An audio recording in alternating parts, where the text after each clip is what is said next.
Hello and welcome back to Tuber Talk. Today I've got yet another guest in the house. I'll just give a few seconds just to introduce herself to us. Hi, my name is Vanessa. Oh, hello, Vanessa. Thank you very much for coming on to Tuber Talk. I just wanted you and I to have a conversation about who you are, where you've been, where you are now, and where you're going. Because I think you've got a very unique story to share, and on this channel, I believe that everyone has a story to tell, and your story is particularly unique in what you've been through.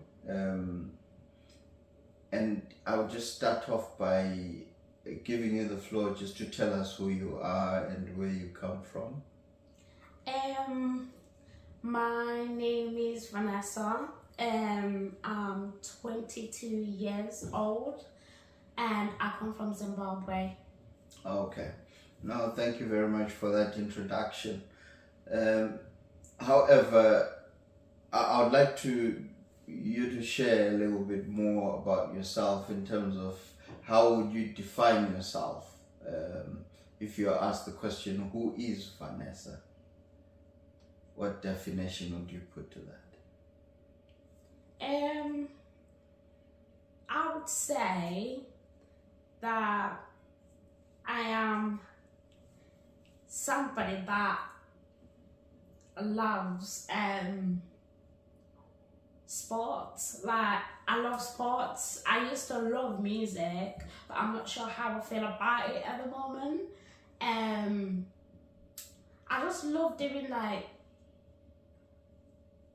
what's the word? Like when you love doing practical stuff. Okay. I like making things. Like, if you have to make toys, make something along the lines. I just enjoy doing stuff like that. Okay. So would you say you're quite artistic? Yeah. And quite sporty as well? Yeah. Okay. So you say you come from Zimbabwe. Can you just take us back and give us a bit of an experience of what it is like in Zimbabwe in terms of the environment and the educational system there? When it comes to the education, I used to the only reason why I used to like going to school, but I used to like going to school because that's where all my friends were and stuff like that. Okay. But when it comes to the environment, I used to love it in Zimbabwe. Okay. Because when we was younger, because we were the grandkids, we used to be proper spoiled. My grandma used to spoil us all the time. When it came to end of term, when you used to do exams and stuff like that at school, okay. My grandma used to say if you became number 1, 2, 3, was it up to 5? Okay. She would make you a special meal or something like that to celebrate. Okay. And I just used to love it there because obviously my grandma brought us up brought me, my sister, me and my 2 sisters. She brought us up, and obviously our mums were here, and we just used to love it because we used to do everything with her.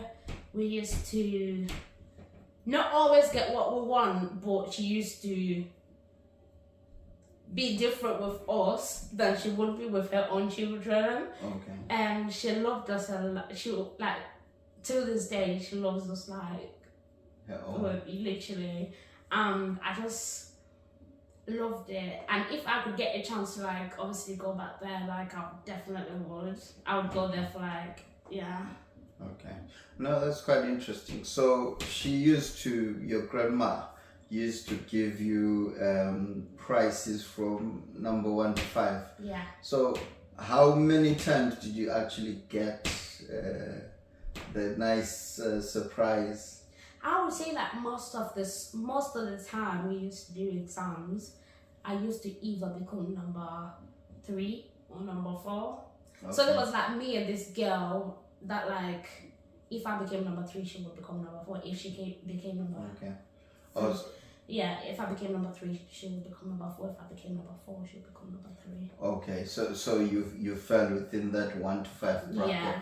So would you, obviously I would class you as intelligent because I remember when I was in school, the last number 29 or something like that was always my one. Yeah. So I was like the last of the class. so yeah, I would class you very, very intelligent. Okay, so moving on, then you moved to the UK. How old were you then? I was like about 10 or 11. Okay, so what was that experience like for you? It was very different because, like, when I started school, I thought it would be like the same to what it was like in Zimbabwe, because in Zimbabwe, if you misbehave or something like that, you would get, you know what I mean? You get punished for it. And then here, it was like, you know, even if you mess about, it was like, they wouldn't do that to you. Like, sometimes they would let you off just because, you know, they didn't want to deal with it or whatever it was. Okay. But the school that I used to go to, there was just so many, and I can't name them all, like so many bad habits that I was obviously trying not to pick up from a lot of people. All right. Yeah. Okay. Yeah. So in terms of the educational system here, would you say it's more lenient with young people compared to Zimbabwe? Yes. So what examples would you give in terms of what would you term being lenient in terms of how, you know, the system is here compared to where you're coming from? What I mean is, what example would you give? What was not acceptable from a student to a teacher or an adult in Zimbabwe, and what is, well, not acceptable, but because they can't do anything about it here in the UK. So what comparison would you give? And it's like, in Zimbabwe, when you was late to school, you would get punished for it.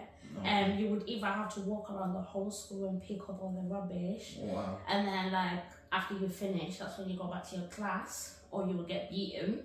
And then here, like, when you're late, they just mark you off as late. They'll still mark you in, like, on the register. Okay. And then you just go back to your classroom. You don't get punished for it. Here, you, like, could talk back at a teacher and they won't do anything about it. You can get, like, here you could get up and walk out the classroom and they wouldn't really do much about it. Okay. You could disrespect, you could hit someone and then they won't do anything about it.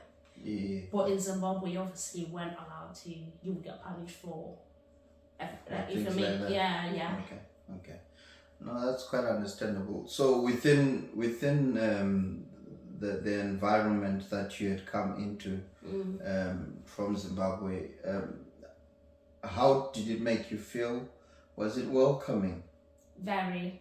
Okay. Definitely. Because, like, I feel like, obviously, when I came to this country, I first lived in Newcastle. And I feel like everybody that I met, whilst I was living in Newcastle before we obviously moved, they were just so helpful. Because obviously I couldn't speak English when I first came to this country. Wow. So they were very helpful. They were never disrespectful. They never bullied me or mocked me because I couldn't speak English. Okay. So they were really helpful. They were really friendly and stuff like that. Okay, but I mean, when I look at it now, it's funny you say you couldn't speak English, because when you speak, I can't even understand what you're saying. Maybe it's the Newcastle Geordie accent that you've picked up, but you you're quite well spoken, Thank you. and I think you've done very well. Thank you. So while you're in school, obviously you came at the age of 10. Yeah. What year was that? I mean, what year group? When it comes to school, what would you be classed as? Because when I first came here, I didn't go to school for a really long time. Okay. So I just stayed at home and obviously helped my mum with my little brother, and stuff like that. But when I first started, I can't remember because when I came it was around October. Okay. And then I can't remember when I started, but when I started it was in year 6, either on the middle or near the end of year 6. Okay. Yeah. Right. Okay, so could you just, just give us an insight of what happened between year 6 and year 11 when you write exams? Yeah. Okay. So what was the experience like within that school?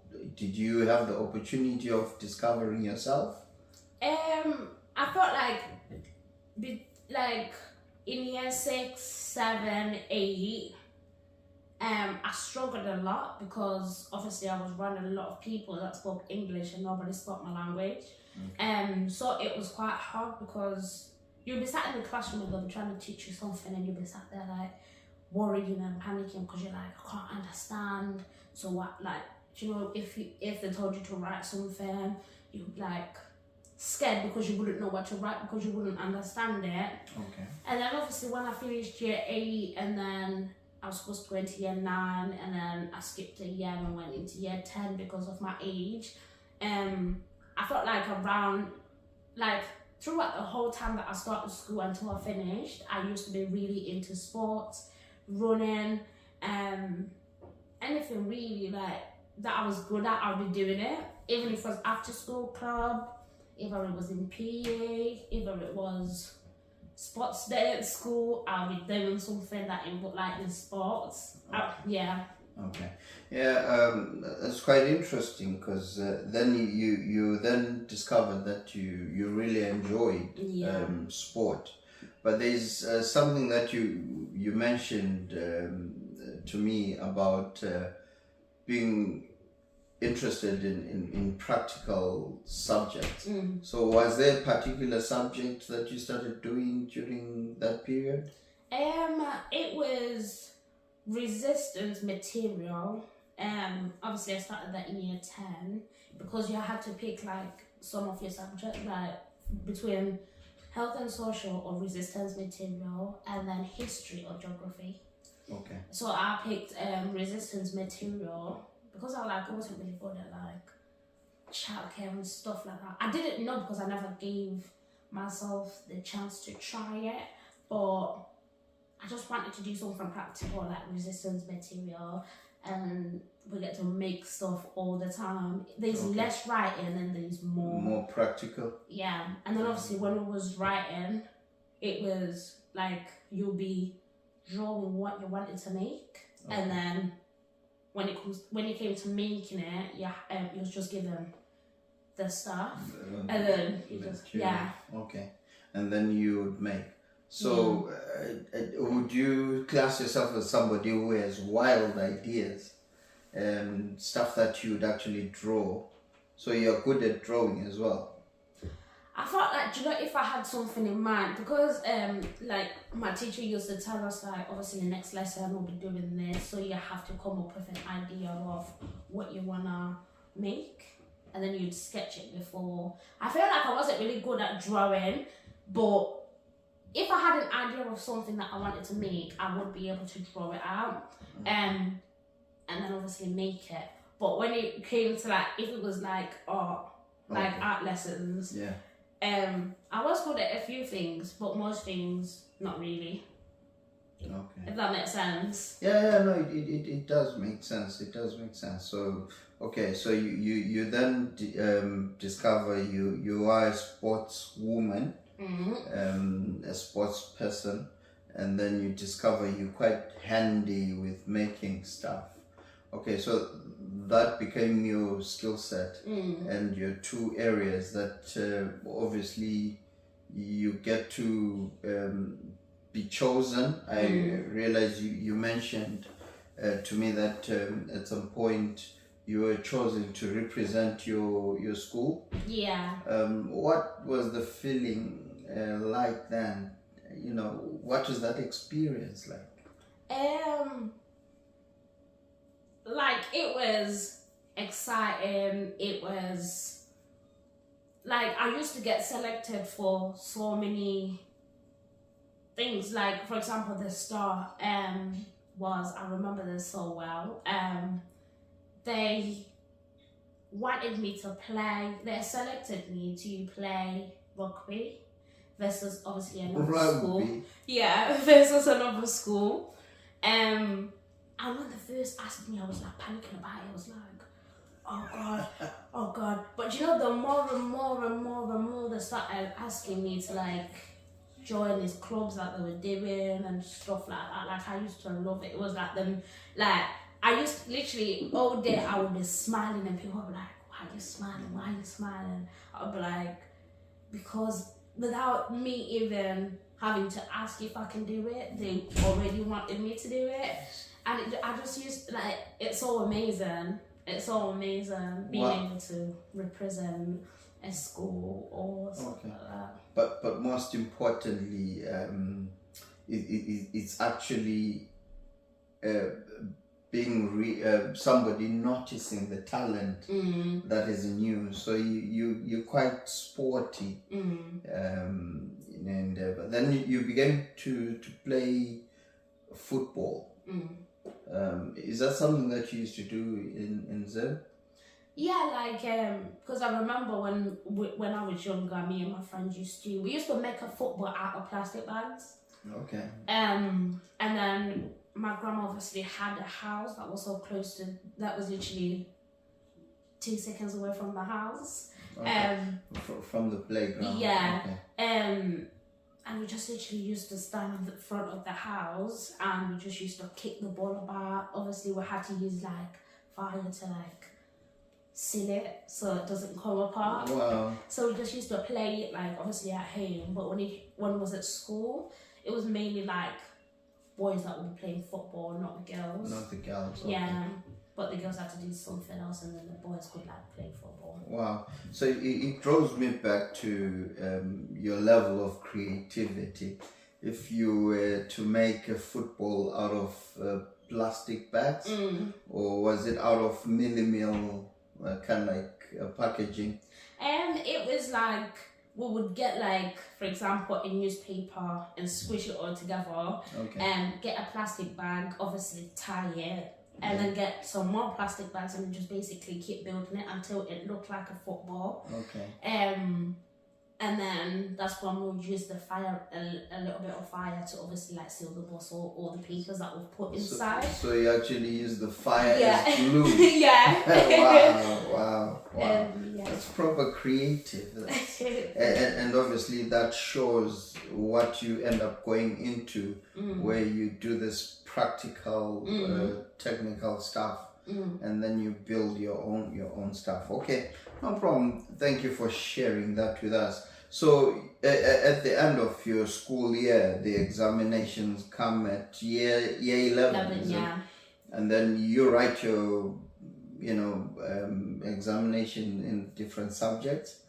Would you say the outcome was a good one or not so good? Not so good. Okay. And would you say the reason for that was because of where you're coming from? Yeah. Or that change from where, Zimbabwean environment to the British environment? Yes. And if you had been given that help and head start, you would have achieved. Yeah. Okay. No, fair enough. We do understand. So now, I want us to just dwell a little bit in what happens after year 11. You finish school. What happens then? You don't have to go into too much detail in the things that you don't want to go into. But I think your story is unique in your transition to who you are today. So if you could just share with us what happens at year 11. So I when I was in was it year 10? I can't remember if it was year 10 or it was year 11. I think it was year 11. Was it? I think it was year 11. Okay. I got put in care when I was 14. I think I left school when I was 15. Okay. Or 14, I can't remember. 15, I think it was. So when I finished school, I was living in Nottingham, so I was travelling from Nottingham to Derby to just finish the Okay. year. And then so at that point, sorry, you had moved from Newcastle to Nottingham. No, I moved from Newcastle and then I was living in Derby for a few months with my mum. When I started going to school in Derby. Okay. And then I got put in care when I was 14, and then I was living in Nottingham. And then I was still traveling back and forth to get to school and to get back home. Okay. So we you know, it's quite difficult, and for people who do not understand what that environment is like. Yeah. What was going on in your mind at that point where you had to leave home and be put in care? At first, it was different because I was used to being at home, and then when you're at home, you're like helping your mom all the time, looking after your brothers and your sisters all the time and stuff like that. And obviously when I got put in care, you just had so much free time. Like, you could go to the park. Yeah, obviously I'd ask for permission to go to the park if you wanted to do something that you'd be given money to go and do whatever you want to do. Like if you wanted to go to town and do shopping, if you wanted to go for some food, like sometimes I would even give you a lift to drop you off wherever you want to go, and then stuff like that. But at first it was hard because I was used to, like, I was missing my family, like my mom, my brothers and my sister. It was hard for a really long time, but slowly, because obviously, like, I wasn't allowed, like I couldn't see my sister and two of my brothers because they moved to Norwich. Okay. And then obviously, like, with my mom, I wasn't really, she didn't want to see me. So it was a bit hard, but I just got over it, and I just basically had to accept it as it was and just... Okay. No, thank you for sharing that. But I just want to zoom into your time. You are in care. Your time at that particular period where you are in care. What would you say? What impact did it have on you as a person? The experiences that you went through, what has it, kind of like brought into you as an individual? I don't know what you mean.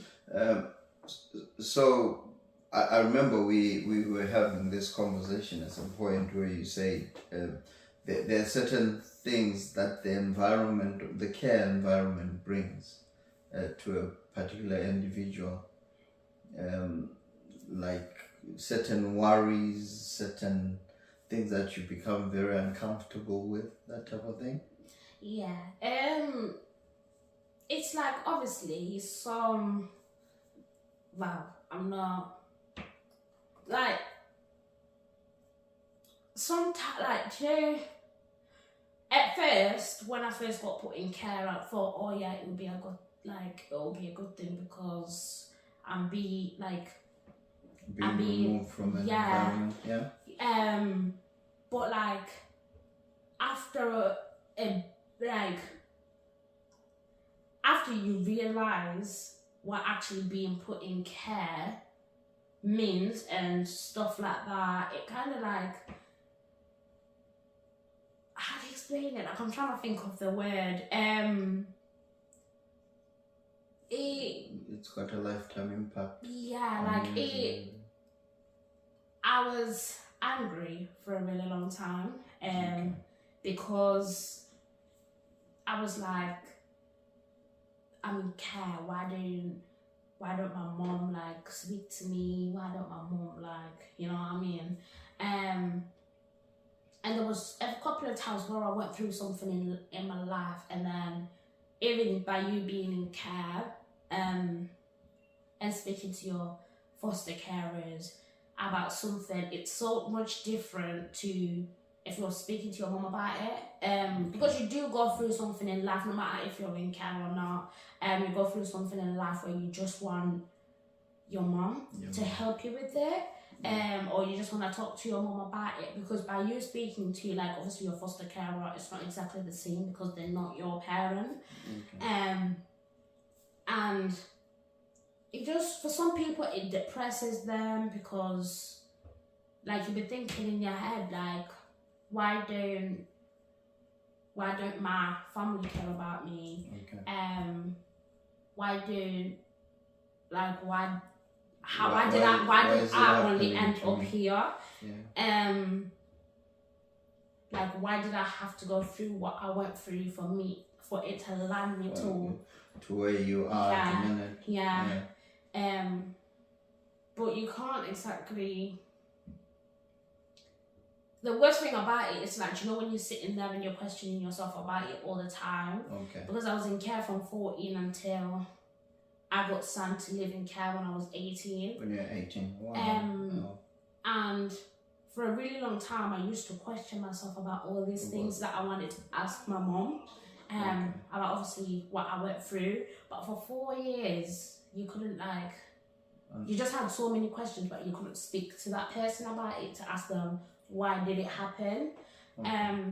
So I just ended up, like, not even wanting answers for it anymore. And just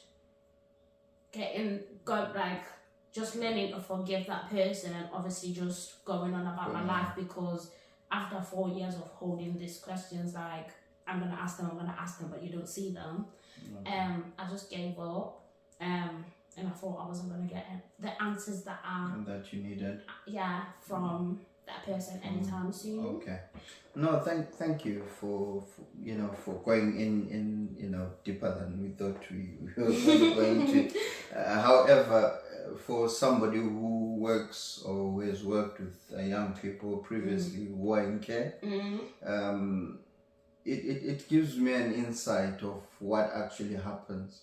But one thing that is very important in that process is being able to get the care system out of yourself. Like, you have been successful in doing that, because mainly people who are brought up in the care system never are able to leave the care system. That's why I think your story is quite unique, because you managed to break that, that care repetitiveness. Because normally it's care, and then either involved in drugs, alcohol, and the next stop is normally young people's institutions or the prison system as you are older. But you've broke that bond. How did you manage to get yourself involved in that? Because you are in the minority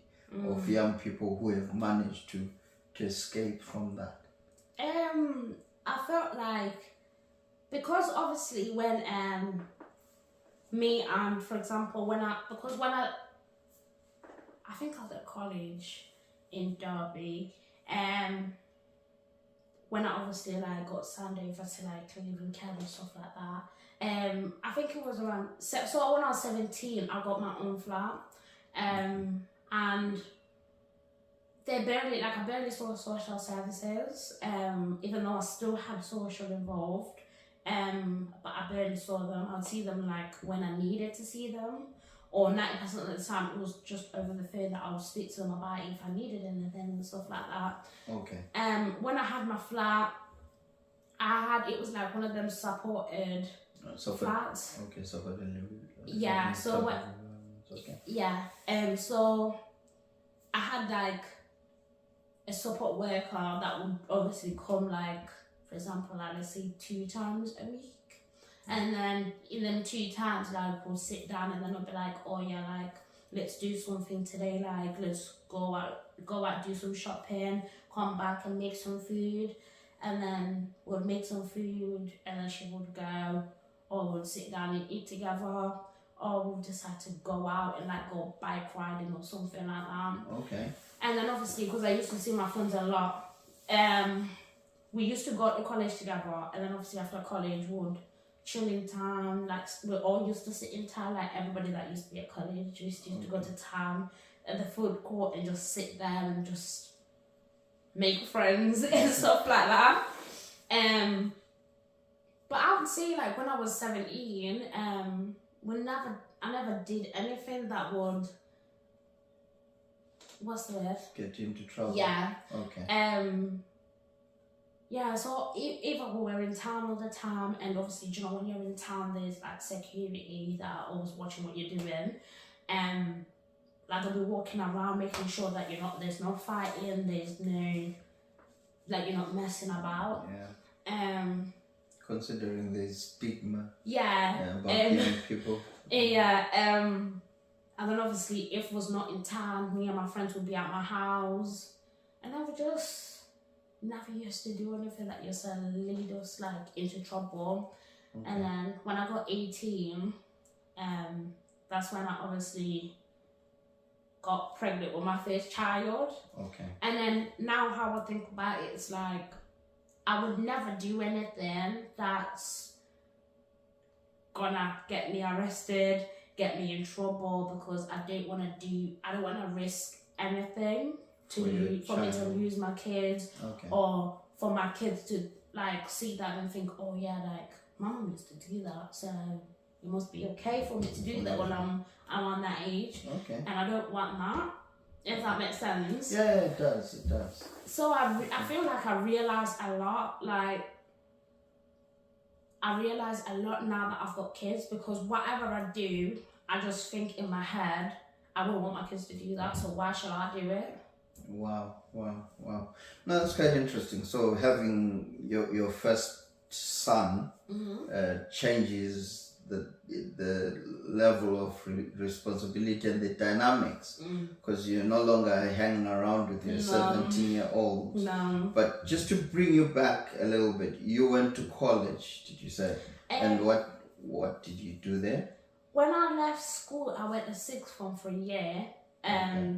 Because I was living in Nottingham, so I went to sixth form in Nottingham, and I was doing sports science level 3. So I did a level 1 when I was at school, and I did a level 3 when I was at sixth form. And then after that year, they moved me back to Derby. Okay. And then I started going to college in Derby, and I did sports science level 2. So I did level 1, 3, and then 2. And then 2, okay. So that's one of the challenges that is there within the care system. Yeah. That you get to be moved around quite a lot depending on, what's actually going on at the time. But as a black young person from African origin, and then caught up within the care system here in the UK. Obviously, you are not attached to any, I would say, black families. So you went to live in a white family, and the support network that you had were all white, and no one who kind of like understood your culture or where you're coming from. How did that make you feel? It was obviously like hard. It was hard because obviously when I was living at home, like you would get to like speak mainly my language, eat a lot of like African food and stuff like that. Okay. But where where I was, it was hard. It was hard, but it took me like, it didn't take that long, but it did take quite that long to like obviously me get used to it. Adjust to the Yeah. circumstances. Okay. Because like when I obviously got put in care, they said I was just gonna be there for a weekend. So for that weekend, I was just, you know what I mean. And then when I found out I was gonna be there for a really long time, I was like, I better get used to What's going on? So yeah, it took a lot of adjusting. Yeah, because they can't make me African food. They can't speak Shona. So I just basically had to get used to that and obviously learn to, what's the word? To adjust. Yeah. Okay. Yeah. Okay. No, thank you very much for giving us that insight. Okay, so at this point, you have your first son. What's his name? Caden. Caden. Oh, that's interesting. And your son, is the father black as well? Or? No, he's white. Okay. Okay. We shan't go much into, into that detail, but I just want to understand the cultural shift, you know, from African background, you know, to end up interrelationships. How is that accepted within the African community? I felt like, do you know if, for example, like, do you know when I came to this country and obviously the first school that I went to, I was like, there was no black boy at my school. Like, they were all white. And then obviously when I first started going to school, in the school that I went to when I first came here, I was just sat there and I was saying to my mum, I was like, I don't think I like black boys anymore. I don't think I like black boys anymore. And what did you say to them? She used to say, you're going to get married to a black boy. I was like, I just didn't say anything to her. And then obviously it got worse to, like, obviously when we moved to Derby, and I was living there for like I was living with my mom for a few months, and then where I was living, there was like 5 children, and I was the only black one. Wow. So I feel like, because I was obviously like, because I was living there for like 2-3 years, I got used to being more around white people than black people. And then I just feel like ever since then, literally all my friends are white. Okay. Everyone's just white. I'm surrounded by. Okay. Yeah, because, like, do you know, even if I was to become friends with like the person my colour, I feel like for me it will be hard because of, you know, the care system and where you've grown up, basically. Yeah, and I feel like because now that I've come back to Newcastle and I obviously I get time to spend with obviously a lot of my family, I'm slowly getting used to being around black people. But now, like, even in Derby or Newcastle, Nottingham, all my friends are just white because that's what I was used to, just being around white people. Yeah, and I felt like as I was growing up more, I was just realising that, like, I don't mean this in a nasty way, but that black people are just not my cup of tea. Well, I'll have a word about that later. I'm in trouble. Yeah. Okay. So then you get to have a second son. What's his name? Kamari. Kamari. Okay. I always get them mixed up. That's okay. So how have things changed? You know, between the first and the second son. Stuff like what? Stuff like, you know, what goes through your mind when you look at your two boys running around, and you know, where you've been and where you are now, because I know you now drive, which is an achievement. It's a milestone. Definitely. Well done to you. Thank you. And you own your own car. Not so Yeah. many people, you know, own cars or have driver's licenses. Yeah. Or and obviously you are in your lovely property. Yeah. That's an achievement. Definitely. Yeah, so those are successes that you ought to celebrate. So what goes through your mind when you're sitting in your own house and seeing your own son, you know, your young boys run around? Do you know what? Yeah, like when I see, cause like there is a lot of time where I just sit down and I just look at them running around and I'm like, do you know, with what I've been through in my life, like it makes me proud to be able to just see my kids every day. They're not in they're not in care. Like it makes me proud because I do that. Like, do you know the little people that they're growing into and stuff like that, and they're little. Like, because they're both clever little boys. Yes, and they are, definitely. it makes me proud of myself because I'm like, I'm doing that, you know what I mean? Like, I teach them how to do this stuff, and then obviously they go to nursery and learn it all as well. Yeah. But it makes me proud, and it makes me proud of myself, and it makes me proud of them two little boys. Wow. And like, you know, sometimes I was talking to, I can't remember who, I think it was my friend. I was talking to her the other day and I was like, it's crazy how two little people, like, you know, when you're just feeling sad and when it's just you and your kids that lives in that house, like when you're feeling sad, they can like Liven you up. literally, like, you can just look at them, they'll be like, mommy, come, let's do this, mommy, this and that, and you're just all of a sudden happy. And I used to question myself for ages. I'll just be like, how did these little boys, how can they like make you happy just like that? Like, even when you're sad or whatever, they just make you feel so much better. And it's honestly, it's amazing. Yeah. But sometimes when it's hard, like obviously before they were older,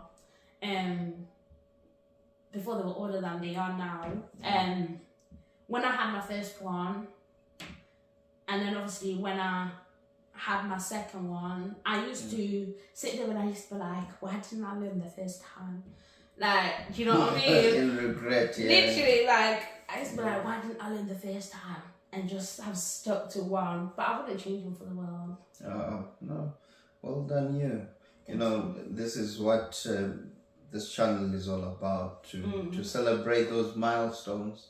You know, people take those things for granted. Definitely. But they are things to be celebrated, and they are your little bundles of joy. Definitely. I look at them run around and how they challenge authority and things like that. Definitely. Yeah, definitely. It has been a journey, but you've come out and you're moving forward, forging forward in the right direction for yourself and for the young boys.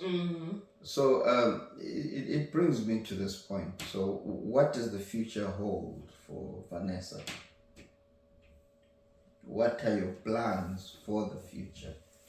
Do you know what? Like, when I sit there and I think about it, sometimes it like, I don't know. But obviously, like today, I was just sat there and I was like, you know, before this year ends, I wanna like get myself a passport and I wanna get both of my boys a passport. I'm thinking about obviously when they've started nursery, I'm just gonna find like a little job, so I can get like obviously some extra income into the household. But when they've fully started like full time at school, I'm also gonna get a full-time full-time job, and I'm also thinking about going back to college or something like that. Okay. And then obviously, when I've worked and saved up some money, I'm planning on selling my car, buying like obviously a bigger car. All right. Okay.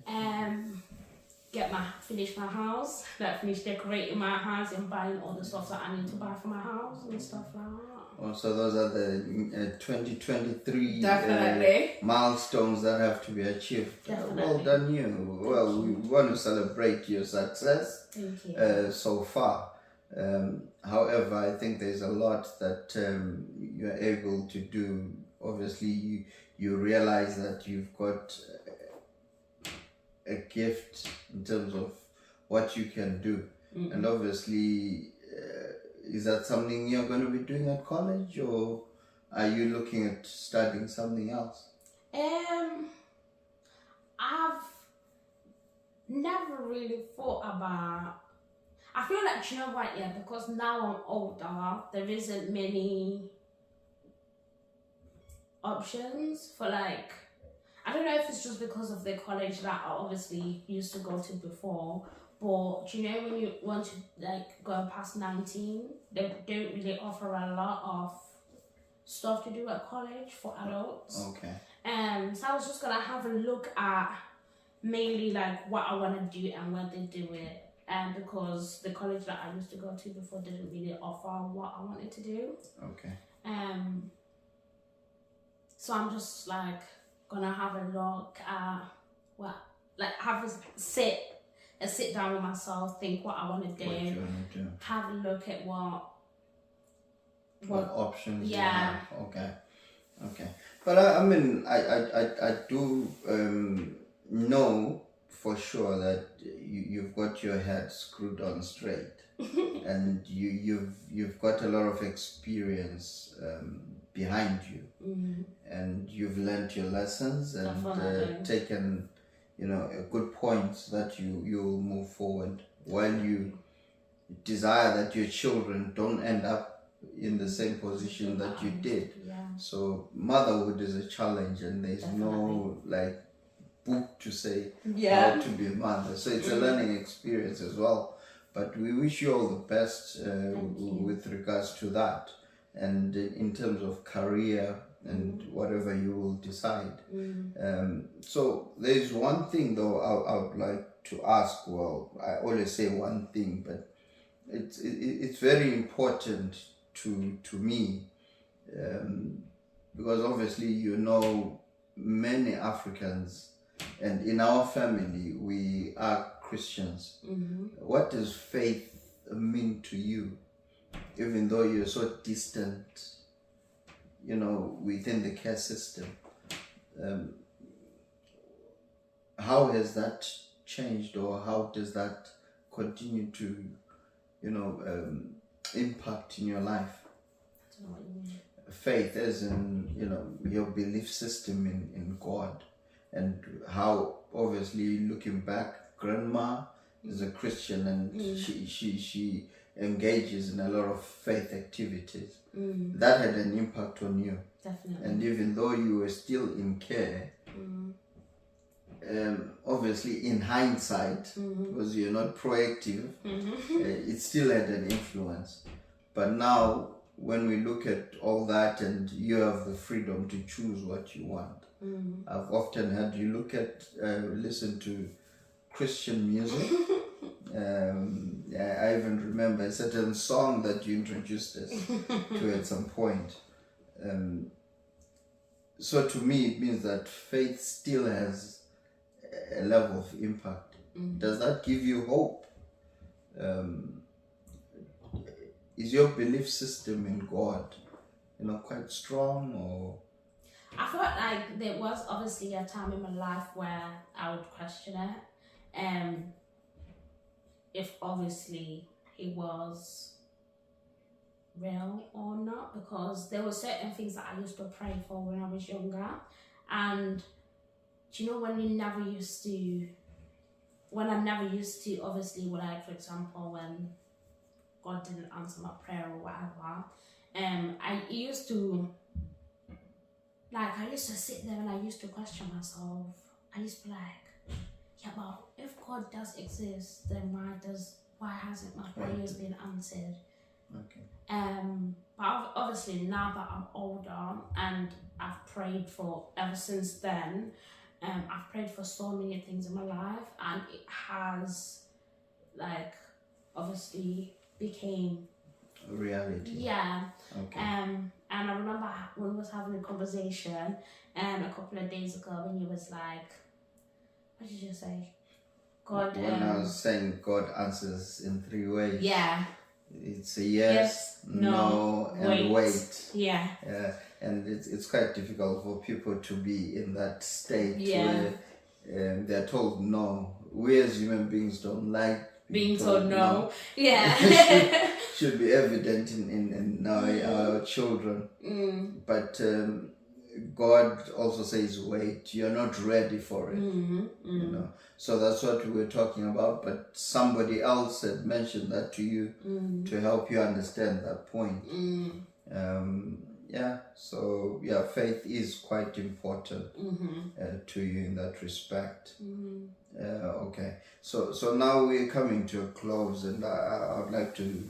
I've thanked you so many times. Yeah, you have. But you are a unique guest to me because I've got a passion for young people. Thank you. And realize that the most important thing that young people lack is an identity. Definitely. And knowing their gifts. So in this conversation, we have managed to draw out. You now know who Vanessa is. You know, you have developed that. And along the way, you discovered what you were good at, which what your gifts are. Yeah.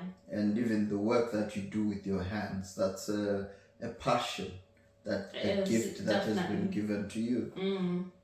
So I think those are the key things that one has to kind of like discover in them. And you've mentioned that you're now focused on raising your children differently from, you know, how society does it, or, you know, not living in crime or not going into care.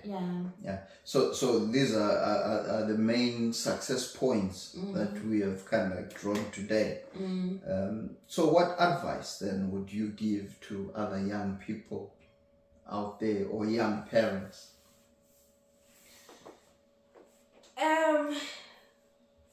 It's like,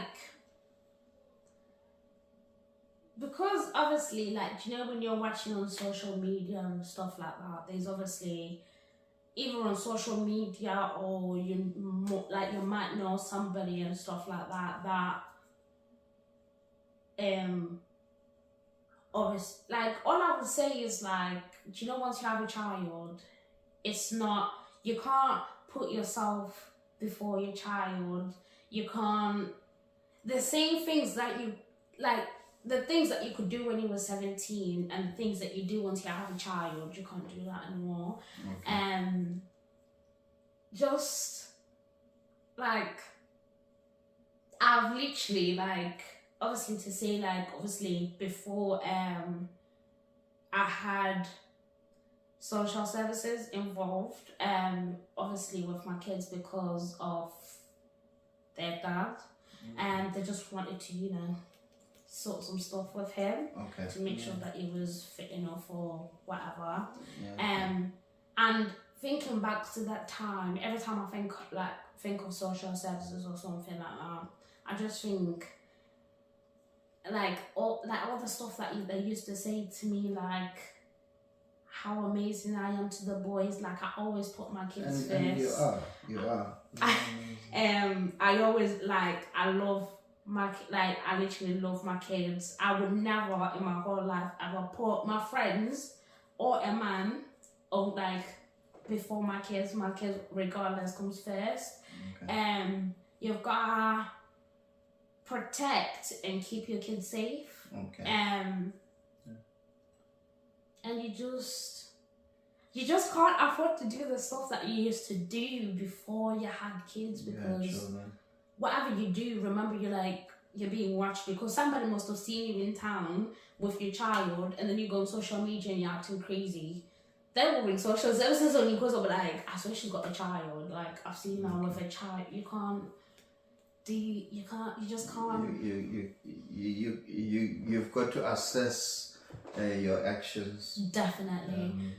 And consider the repercussions of your actions. Well, that's words. Those are words of wisdom from Vanessa. Thank you. So, what would you say to young people who are struggling within the care system, or who feel lonely within the system? How would you encourage them or help them? Do you know what? Like, I felt like it's, when I think back to it now, and if I could change like a few things, it's like, obviously when you're in care, you want to be friends with, like, you want to have some friends and stuff like that. But all I would say is like, you've got, even though you've got to watch who you become friends with. Okay. If like, you've got to be careful who you choose to be your friend, because some people are just like, how do I explain it? Like, some people might be good to you at first, and then a few months, years down the line, they'll like do you so wrong. Like, they'll actually do. Would you say there's a snake in the grass? Definitely. Like, just be careful who you trust. Just be careful who you let in your life. Just be careful who you, like, just be careful who you trust. Just be careful who you become friends with. Okay. Because I feel like now, like when I was growing up in care, it wasn't that bad, because all we used to do was go to the skate park. There were so many kids there. But I feel like the world that we're in now, it's so different. You just gotta be careful who you become friends with, because I feel like the world is getting worse and worse every year, because because now people are getting kidnapped, people are going missing, people are getting murdered, so many bad things are happening to people, literally. And some of the stuff that you watch on social media, it's people that got set up by their own friends, and then they end up losing their life because of the people that they thought they could trust them. They thought they had their back. Oh well, it's just a shame. It's sad. So what would you say to the parents out there? To the parents? Yes. Young parents? Not young parents. People like me, from an African background, to help young people within the transitions. Because we don't quite understand what these young people go through. Being the one, the second black person in a school. It must be frightening, and you're the only kind of like, it's just the two of you, and no one understands who you are or what you represent. What did you say to us so that it helps us understand, our children? I feel like, because obviously as I was growing up and when I was at school, my mom never used to sit with me and say, oh yeah, how was your day? Or how do you feel? Or even ask, oh yeah, like just sit there and have like a normal conversation with your child to make sure that like your child is okay, your child is like, you know what I mean? Because a lot of people might look at their children and they'll be like, oh yeah, she's fine, she's come back from work, like from school and she's fine. But really, they either get bullied at school, and then that's when they start committing suicide and stuff like that. And you don't wanna sit there and lose a child because they're getting bullied or whatever is going on through their head, and you just sit there and you're like, oh yeah, I wish there was something that I could do about it. Like, I would like. It's just, I feel like it's not hard. Like, for some people it might be, but for most people, I just feel like as a parent, you just have to make that time for your child, to sit with your child and just ask them like, are you okay? How do you feel? How's school going? Is there anything that's going on at school that you would like to tell me? Because I feel like when I was growing up, I never really had anybody that I would sit with and say, this is how I feel, this is what's going on, blah blah blah. And when I was growing up, it was really hard for me to open to people and tell the truth about how I was feeling, because I never had that when I was younger. Like, I just learned to keep it inside.